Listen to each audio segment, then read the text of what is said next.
I find that I'm a person who Hello everyone. So after years of relentless determination, Tony Blair has finally railroaded through digital ID. Initially, if you recall, Labour rejected the digital ID plan because Starmer did not want to be seen as a Blair puppet. Since then, as I have tracked on this channel and on various articles on my Substack, Blair has surrounded Starmer with his minions. Blairites basically fulfill most of the cabinet at this point. My last Substack article actually went through this. Unfortunately, he has not been able to remove Ed Miliband, but for all intents and purposes, he has got what he wants from this government, namely the implementation of digital ID. Now I'm going to talk about what this means, what I think is going to happen now, and what, if anything, can be done to resist it after these words. It is my autumn sale, promo code SHREDDER, 25% off all courses. Buy it now, and when I come back, I will talk more about digital ID. It's promo code SHREDDER. World-class education denied to you by school, denied to you by woke university. Well, no more. Pick up your course today. 25% off all courses with promo code SHREDDER. That's SHREDDER. Buy it now. So, yes, pick up a course today. Tony Blair, digital ID, Keir Starmer. There are various theories as to what has happened here. One of them being that Starmer was on the ropes. If you remember, he lost Angela Rayner as his deputy prime minister. I think that was a push by the Tory press that got rid of her through a scandal. Then there was the hit on Lord Mandelson, if you recall, who, for his connections with Jeffrey Epstein, he had to go. Then his director of communications resigned, and it looked like the Starmer government was on the brink of collapsing after this big reshuffle that they had done. And there are two basic theories here. One is that they've moved quickly on digital ID now as a kind of dead cat bounce, whereby everybody's now talking about this as opposed to the imminent collapse of the Labour government. That is one theory, that they've done it as a kind of PR swerve. Another theory is that in a moment of desperation, he has basically caved to all of the Dark Lords, that's Blair's demands, because he needs basically powerful backers above him, so to speak, in order, for his government to stay in power. To be honest, I don't buy either of those theories. I think Keir Starmer does not respond to human emotion, does not respond like a normal politician does, and it doesn't really matter that he's at 11%. It doesn't really matter how unpopular he is. He is going to relentlessly do what he was installed to do, which is implement this control grid that we're seeing now. And it doesn't matter if they justify it through immigration or COVID or whatever. It doesn't really matter what the justification is. They are doing this. It was a plan the reason I don't agree with those current theories that are out there is that we know that Blair and his friends have been working on this literally for 20 years. Ever since Blair suffered the defeat on ID cards 20 odd years ago when he was the Prime Minister, one of the few defeats that he had, he has been relentless in his pursuit of this, and he has powerful backers like Bill Gates, of course, and Larry Ellison, who was briefly the world's richest man last week. I think Elon Musk is back as the world's richest man now, but Larry Ellison is a very, very powerful chap, and the owner of Oracle, who is a company that is involved in internet infrastructure, you might say surveillance, security, etc. So they have a vested interest, and Oracle, of course, are big partners of the Tony Blair Institute. So everything that Tony Blair does really furthers the aims of big tech. He basically works. He is the an avatar of private-public partnerships and big tech digital takeover. That's why he's all about digital ID and AI. Now, one of the very good channels, people always ask me, well, you're down on everybody, AA. I'm down on sloppy-lists, online right, who basically, at the current year, want to wear a clown nose. I am not down on every channel. And one of the channels that consistently doesn't fall for it, consistently puts out good analysis is UK Column. And on this particular topic, digital ID, they have been very, very good. And in fact, they have uncovered in their recent reporting connections even beyond Blair, things pointing to the situation in Ukraine, other deals that they've made. Also, they very helpfully show us the team behind it. So I'm going to play a little compilation clip from a recent UK Column episode. Watch this, and then when I come back, I'm going to give some final thoughts on this topic. Two competing energy fields can be used to divide and rule the population. And what have we seen in our society over the past 12 months? Division, left, right, men, women, conservative, progressive, fighting against each other, sometimes literally in the street, so that the agenda can be floated in the background without people paying proper attention. And what do we have last week, 12 months on from that? Well, we have Jacinda Ardern on stage in London at Global Progress Action 2025, speaking to, on stage there on the left, John Podesta, as well as Pedro Sanchez, the Prime Minister of Spain, they're talking about how fantastic the energy transition is going to be for the Spanish economy, as well as J.B. Pritzker on the right-hand side there, Governor of Illinois, who was promoting state control of childcare. It's basically state control of everything. That's what they're after. And then Anas Sarwar, the leader of Scottish Labour, you can see they're fawning over Mark Carney, who's now currently the Prime Minister of Canada. And they're slap bang in the middle, Keir Starmer, who decided that this was the appropriate forum to make the big announcement about the ID card scheme. Let's have a little listen to what he had to say. Today, I am announcing this government will make a new free-of-charge digital ID mandatory for the right to work by the end of this Parliament. Let me spell that out. You will not be able to work in the United Kingdom if you do not have digital ID. It's as simple as that. Yeah, sorry, but he's not going to charge us. I know, exactly. Yeah. It's mandatory, and I sound like a total fascist, but it's free of charge. Don't worry. And he's decided to do that not in Parliament, not at Downing Street, not to the even to the press. Like, this is a invitation only, elite, liberal, globalist, progressive think tank event, and astonishingly, he's managed to unite the entire country, I think. As I said at the start, in absolute disgust at this. So I think the petition's up to 2.5 million. Is what somebody's just claimed on our chat box. Yep. And this is what we need. We need the numbers, but then we also need people to act. And we'll come on to that towards the end of the news. Yeah, indeed. And he and various others have been out on heavily on social media. Starmer himself was on the BBC yesterday doing an appalling job of trying to defend this. I mean, he's trying to defend the completely indefensible. So I don't know what's happened here, but the execution of this has been extremely poor. Because I would suggest, Ben, it's because the time frame for this to come in is not within Starmer's local political UK time frame when he feels comfortable that the population in the UK is ready for it.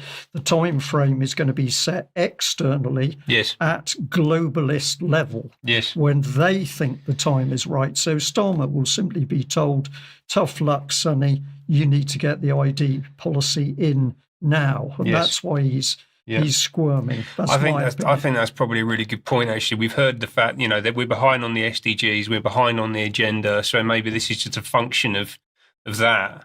And taking the lead, as Mike said on Friday, from people like the Tony Blair Foundation, who've come in and said, hey, 63% of the country really want this. And then in reality, when they announce it, no, we really don't want this.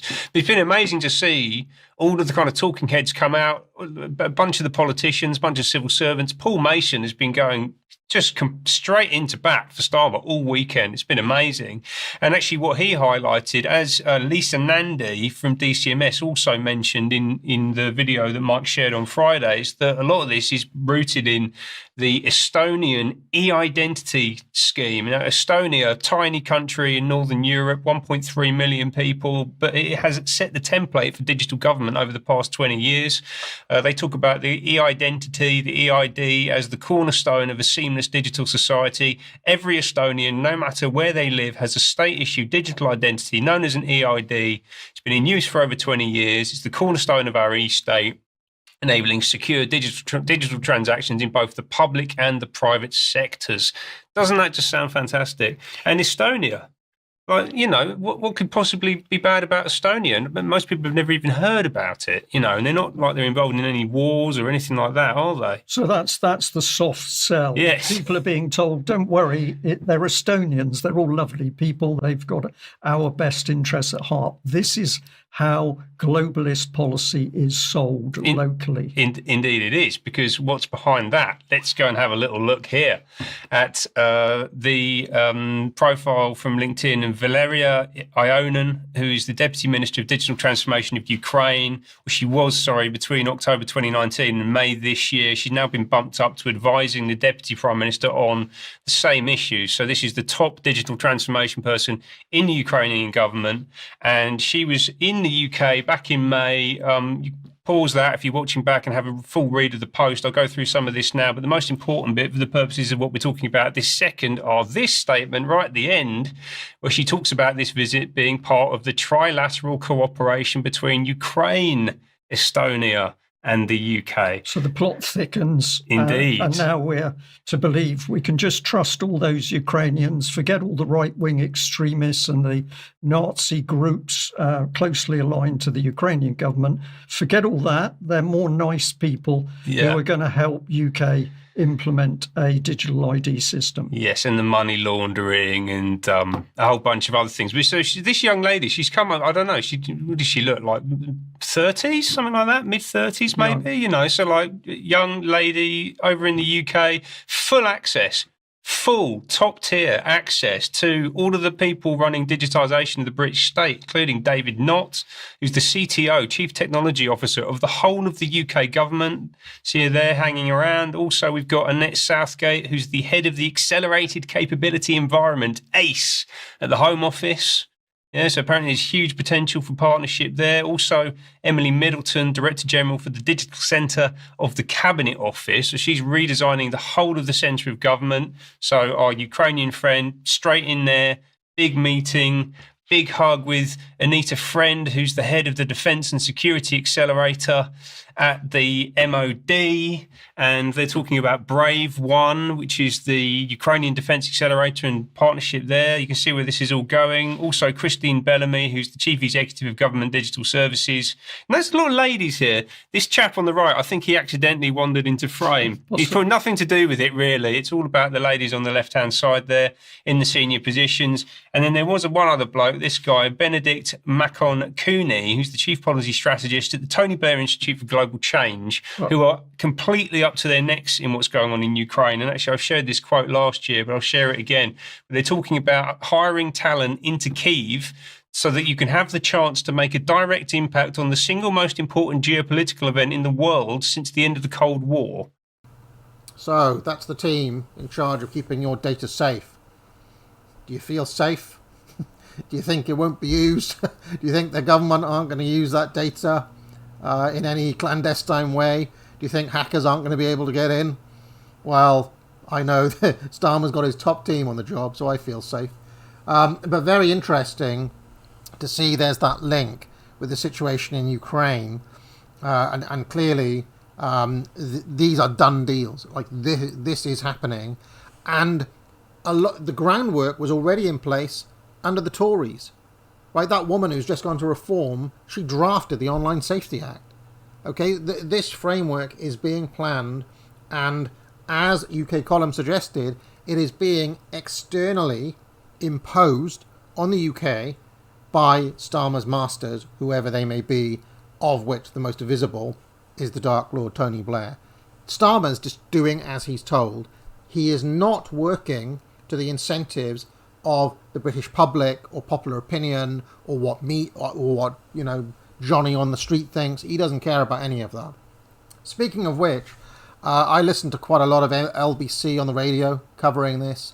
I happen to have Mrs. AA, who is a non-political, normie sort of person, doesn't really pay attention to politics. Vanessa Feltz was on, and there were various callers calling in, talking about this. And from the reactions of those callers, from her reactions, nobody's buying this. I mean, they put out this stat saying most people support this. If I had to guess, I would say about 90% of people are against this, see straight through it. Mrs. AA was like, look, this has nothing to do with immigration. What, you think we were born yesterday? This is going to be used to spy. This is going to be used to control. Everybody already knows all of these things, and that's from someone who consumes no political content online whatsoever.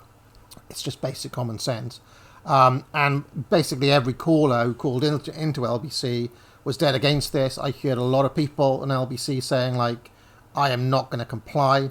Boris Johnson wrote this extraordinary piece saying that if he was given one of these cards, he'd shred it up and put it on his cornflakes, which was a bit of pure reaction by Boris, but I do think it's one of those times where he is correctly gauging the mood of the public.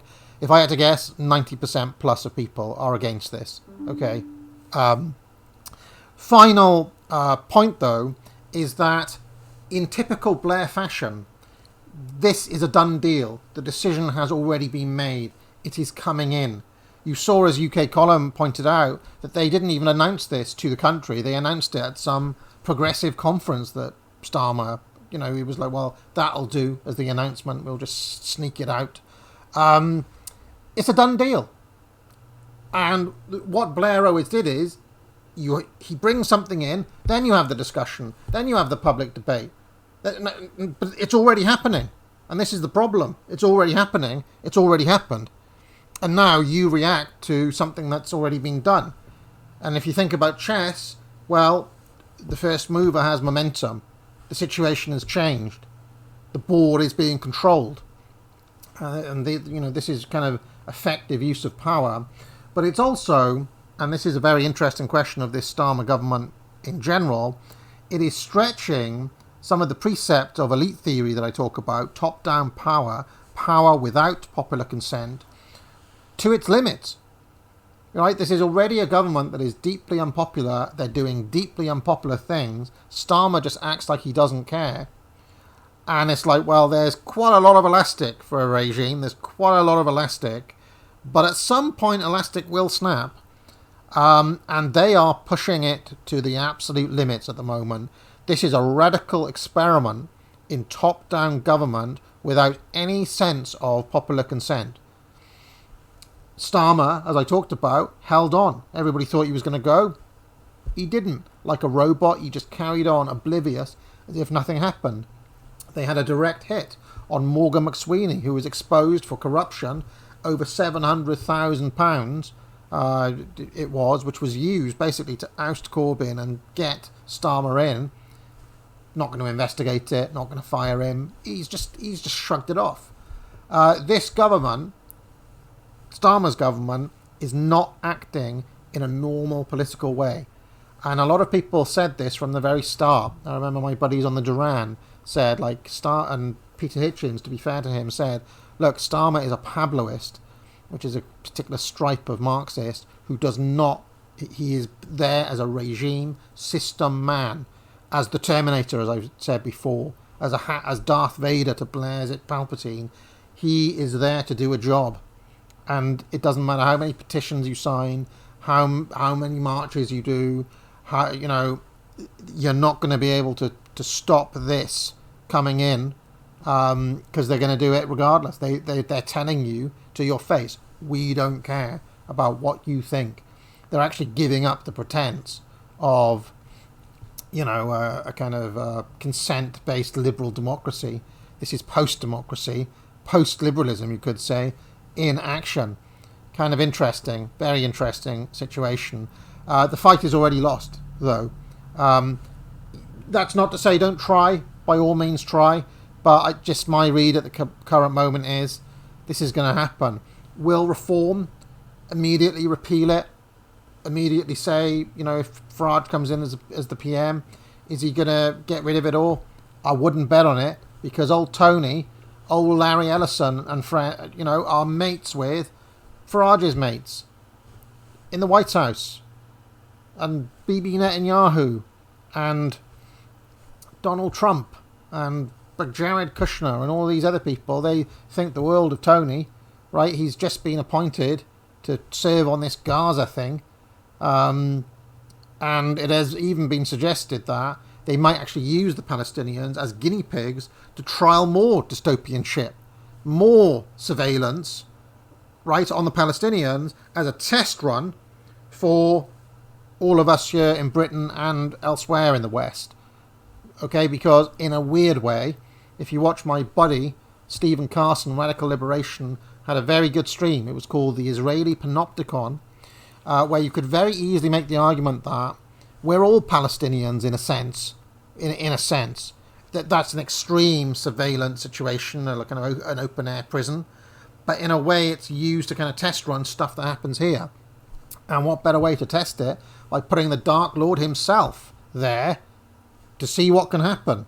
Now, as I said yesterday on Office Hours, I have doubts as to whether this plan is going to happen at all.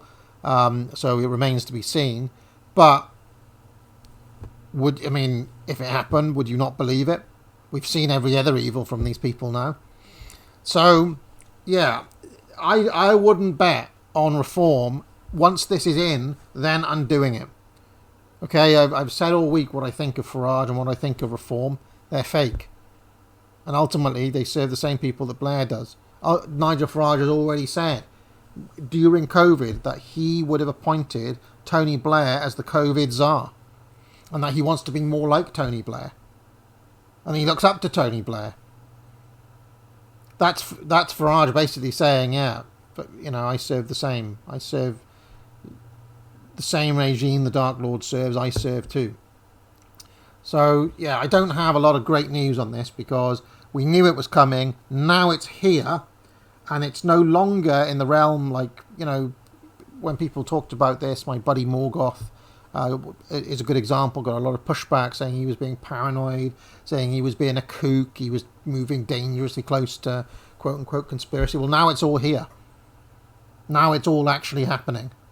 And the arguments, frankly, are appalling. Like the PR, the propaganda around this has been bad. The way they're trying to sell it. Oh, you've already got a driving license. You already give data to Amazon. What's a little bit more? Right? That's one of the arguments. Not a very good argument, really. Another argument that I've seen is, well, if you've got anything against this, you know, you've probably got something to hide. The only people who are not against this, right? Again, weak, not convincing. None of the real concerns that people are bringing up, security concerns, concerns over civic liberties, etc., have been addressed at all. They've been brushed aside. They're actually starting to be. They're trying to start to elevate those sorts of criticisms as conspiracy. I'm watching that happen in real time. But as I said, a genuine reflection of the current mood will probably say that 11% that Starmer's got is probably the only people who actually support this in the country. Right? It's never 60 plus % who support this. It's more like 90% of people are against this. It's interesting. All we can do is watch and see how they manage to pull this off, if they're going to pull this off. I think they're going to march on regardless. I think Starmer's going to still be there all the way up until 2029. They've already come for him. They've already tried to collapse the government. He shrugged it off, and he's still marching on like a robot, you know, doing the most unpopular stuff you can imagine. Much like Peter Hitchens said he would do, and much like my buddy Alexander Mercouris said on the Duran. So, in a way, I mean, this is a sad way to be vindicated for all those people. And all those people like UK Column and Morgoth and so on, who've been talking about this for years. We've been talking about this exact issue for years. It's a sad way to be vindicated for it then actually to be happening, and for basically the population to be almost powerless, almost no way of coming back on this. I mean, people have talked about maybe like civil disobedience, like just not doing it, withdrawing taxes and so on. I don't know about all that. I mean, I think Starmer has Stalinist tendencies, right? And I say that as someone who's defended Stalin on this channel, but you know what I'm talking about, right? He is prepared to use hard power and has not shrunk away from it so far. And I think that he'll just carry on as a kind of hatchet man for this regime, regardless of what people do. All right, pick up a course, promo code Shredder, and I'll catch you tomorrow for probably more Tony talk as I look at the situation in Gaza again. If you liked this video, be sure to like and subscribe. You can join the channel for thousands of hours of past shows in the archive and hundreds of videos. If you have any questions, you can leave a super chat or a super thanks, and I'll be sure to pick it up during my weekly office hours, which run every Tuesday afternoon. I also provide courses at the academic agency, which I encourage people to buy. Thousands of students now have taken the Trivium to improve their skills in writing, logic, and rhetoric. Just 3 of many courses available. Buy it now. But most importantly of all, friends, get out.